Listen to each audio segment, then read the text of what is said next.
Breaking news చూస్తున్నాం. BRS కి మరో గట్టి షాక్ తగిలినట్లయింది.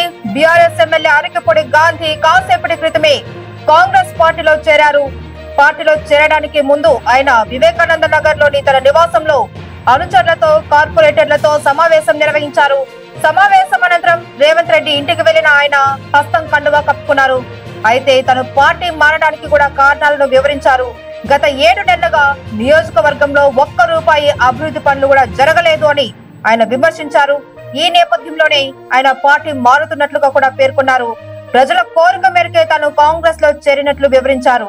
అయితే అరకపూడి గాంధీ బీఆర్ఎస్ వీడడం వల్ల బీఆర్ఎస్ కు మరో ఎమ్మెల్యే సంఖ్య తగ్గినట్లయింది.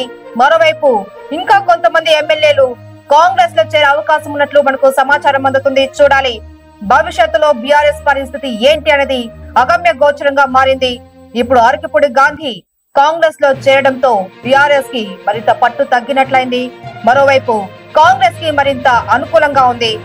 ఇప్పటికే చాలా మంది ఎమ్మెల్యేలు ఎమ్మెల్సీలు బీఆర్ఎస్ ని విడి కాంగ్రెస్ పార్టీలో చేరుతున్నారు.